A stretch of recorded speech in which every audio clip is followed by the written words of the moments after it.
ಎಲ್ಲ ನನ್ನ ಆತ್ಮಬಂಧುಗಳಿಗೆ ನನ್ನ ಆತ್ಮಪೂರ್ವಕ ಪ್ರಣಾಮಗಳು. ನನ್ನ ಹೆಸರು ಆರತಿ ಮುತ್ತುರಾಜ್.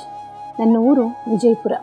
ಮೊಟ್ಟ ಮೊದಲಿಗೆ ಬ್ರಹ್ಮಶ್ರೀ ಪಿತಾಮಹ ಡಾಕ್ಟರ್ ಸುಭಾಷ್ ಪತ್ರಿಜಿಯವರ ದಿವ್ಯ ಚೇತನಕ್ಕೆ ಮತ್ತು ಸ್ವರ್ಣಮಾಲಾ ಪತ್ರಿ ಅಮ್ಮನವರ ಪಾದಾರವಿಂದಗಳಲ್ಲಿ ನಮಸ್ಕರಿಸ್ತಾ, PSSM ಕರ್ನಾಟಕ ಮತ್ತು PMC ಕನ್ನಡ ಚಾನೆಲ್ ಸಹಯೋಗದೊಂದಿಗೆ ಅಖಂಡ ಕರ್ನಾಟಕ ಪಿರಮಿಡ್ ಧ್ಯಾನ ಬೆಂಗಳೂರು ಆಯೋಜಿಸಿರುವ ಸಸ್ಯಾಹಾರ ಜನಜಾಗೃತಿ ಜಾಥಾ ಈ ಒಂದು ಗುರುಪೂರ್ಣಿಮೆಯ ಪ್ರಯುಕ್ತ ವಿಜಯಪುರ ಪಟ್ಟಣದಲ್ಲಿ, ದೇವನಹಳ್ಳಿ ತಾಲೂಕು, ಬೆಂಗಳೂರು ಗ್ರಾಮಾಂತರ ಜಿಲ್ಲೆ ವಿಜಯಪುರ ಪಟ್ಟಣದಲ್ಲಿ ಈ ಒಂದು ಜಾಥಾವನ್ನು ಹಮ್ಮಿಕೊಳ್ಳಲಾಗಿದೆ. ಈ ಸಸ್ಯಾಹಾರ ಕ್ರಮ ಪತ್ರಿಜಿಯವರ ಆಶಯ, ಮಹದಾಸೆ. ಇದು ಪ್ರತಿಯೊಬ್ಬ ಮಾನವರು ಕೂಡ ಸಸ್ಯಾಹಾರಿಯಾಗಲೇಬೇಕು ಅನ್ನುವಂತಹ ಮಹದಾಸೆಯಿಂದ ಸಸ್ಯಾಹಾರ ಜಾಥಾವನ್ನು ಪತ್ರಿಜಿಯವರು ನೆರವೇರಿಸಿಕೊಂಡು ಬರ್ತಾ ಇದ್ದರು. ಅದೇ ರೀತಿಯಾಗಿ ಪಿರಮಿಡ್ ಧ್ಯಾನಿಗಳೆಲ್ಲರೂ ಕೂಡ ನಾವು ಈ ಒಂದು ಕ್ರಮವನ್ನೇ ಅನುಸರಿಸಿಕೊಂಡು ಬರ್ತಾ ಇದ್ದೀವಿ.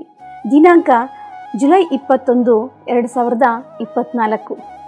ಸ್ಥಳ ಸುಬ್ಬಮ್ಮ ಚೆನ್ನಮ್ಮ ಸಮುದಾಯ ಭವನ, ಬಸ್ ಸ್ಟ್ಯಾಂಡ್ ಹತ್ತಿರ, ಮಂಡಿಬೆಲೆ ರಸ್ತೆ, ವಿಜಯಪುರ. ಹಾಗೆ ಈ ಒಂದು ಕಾರ್ಯಕ್ರಮ 8 ಗಂಟೆಯಿಂದ 9 ಗಂಟೆ, ಆ ದಿನ 9 ಗಂಟೆಯವರೆಗೆ ಸಾಮೂಹಿಕ ಧ್ಯಾನ ಇರುತ್ತೆ. 9:30ರವರೆಗೆ ಲಘು ಉಪಹಾರ, ನಂತರ 9:30ರಿಂದ ಜಾಥಾ ಪ್ರಾರಂಭವಾಗುತ್ತೆ. ಈ ಒಂದು ಕಾರ್ಯಕ್ರಮಕ್ಕೆ ಪಿರಮಿಡ್ ಮೆಡಿಟೇಷನ್ ಚಾನಲ್ ಹಾಗೂ ಟ್ರೂ ಅಜೈಲ್ ಸರ್ವಿಸಸ್ನವರ ಒಂದು ಸಹಕಾರವಿದೆ. ಅದೇ ರೀತಿಯಾಗಿ ಧ್ಯಾನಿಗಳೆಲ್ಲರ ಸಹಕಾರ ಇರುತ್ತೆ. ಹಾಗೆ ತಾವೆಲ್ಲರೂ ಕೂಡ ಈ ಒಂದು ಕಾರ್ಯಕ್ರಮಕ್ಕೆ ಆಗಮಿಸಿ ಇದನ್ನು ಯಶಸ್ವಿಗೊಳಿಸಬೇಕೆಂದು ತಮ್ಮಲ್ಲಿ ಕಳಕಳಿಯ ವಿನಂತಿ. ಹಾಗೆ ತಾವೆಲ್ಲರೂ ಕೂಡ ತನು ಮನ ಧನದಿಂದ ಈ ಒಂದು ಕಾರ್ಯಕ್ರಮಕ್ಕೆ ಸಹಕರಿಸಬೇಕಾಗಿ ವಿನಂತಿಸಿಕೊಳ್ಳುತ್ತೇನೆ. ಎಲ್ಲರಿಗೂ ಕೂಡ ಧನ್ಯವಾದಗಳು ಮಾಸ್ಟರ್. ಸಸ್ಯಾಹಾರ ಜನಜಾಗೃತಿ ಜಾಥಾವನ್ನು ಹಮ್ಮಿಕೊಂಡಿದ್ದೇವೆ. ಯಾಕೆ ಈ ಸಸ್ಯಾಹಾರ ಜಾಗೃತಿಯನ್ನು ಮೂಡಿಸಬೇಕು ಈ ಜನರಲ್ಲಿ? ಭೂಮಾತೆ ರೋದನೆಯಲ್ಲಿದ್ದಾಳೆ. ಆ ಅರಿವು ಆ ಆಧ್ಯಾತ್ಮಿಕದಲ್ಲಿ ಇಳಿದವ್ರಿಗೆ, ತನ್ನೊಳಗೆ ತಾನು ಅರಿದುಕೊಂಡವ್ರಿಗೆ ಮಾತ್ರ ಇದು ಅರ್ಥ ಆಗೋಕ್ಕೆ ಸಾಧ್ಯ ಆಗುತ್ತೆ. ಆದರೆ ಇಲ್ಲಿ ಕೂಡ ನಾವು ಕೂಡ ಈ ಕರ್ನಾಟಕದಲ್ಲಿ ಮಾಸ್ಟರ್ಸ್ ಕೂಡ ಎಷ್ಟೊಂದು ಕಡೆ ಮಾಡ್ತಾ ಇದ್ದಾರೆ.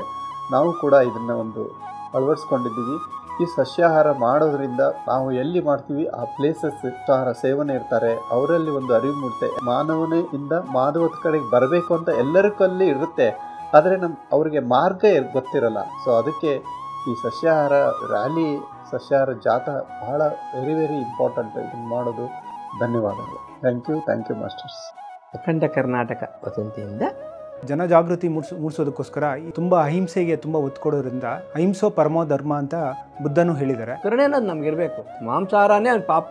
ಎಲ್ಲರೂ ನಮ್ಮ ಸ್ನೇಹಿತರು, ಪ್ರಾಣಿ ಪಕ್ಷಿಗಳು ಸ್ನೇಹಿತರು ಅಂತ ಆ ರೀತಿ ನಂಬಿಕೆ ಇದ್ದಾಗ ಯಾಕೆ ನಾವು ಅದಕ್ಕೆ ಹಿಂಸೆ ಕೊಡಬೇಕು? ಇದು ಸಾಮಾನ್ಯ ಪ್ರಜ್ಞೆ ಅಲ್ವಾ, ಕಾಮನ್ ಸೆನ್ಸ್. ನೆಮ್ಮದಿಯ ಜೀವನ, ಆರೋಗ್ಯ ಎಲ್ಲ ಬೇಕಂದರೆ ನಾವು ಖಂಡಿತ ಈ ಅಹಿಂಸಾ ಜಾಗೃತಿ, ಜನಜಾಗೃತಿ ಮೂಡಿಸ್ಬೇಕು. ಸಸ್ಯಾಹಾರ ಅಮೃತಾಹಾರ ಅನ್ನೋದು ಎಲ್ಲರಿಗೂ, ಇದು ವೈಜ್ಞಾನಿಕವಾಗಿ ಕೂಡ ಅದು ಎಲ್ಲರಿಗೂ ಗೊತ್ತಿದೆ. ಆಧುನಿಕ ಜಗತ್ತಿನಲ್ಲಿ ಇದನ್ನು ವಿಜ್ಞಾನ ಕೂಡ ಸಾರ್ತಾ ಇದೆ. ಧನ್ಯವಾದಗಳು. ಇದೇ ಮೊದಲ ಬಾರಿಗೆ ಮಾಡ್ತಾ ಇರೋದ್ರಿಂದ ದಯವಿಟ್ಟು ಎಲ್ಲರೂ ಬನ್ನಿ, ಸಸ್ಯಾಹಾರಿ ರ್ಯಾಲಿ ಮಾಡೋಣ. ಜೈ ಹೋ ಪತ್ರಿಜಿ.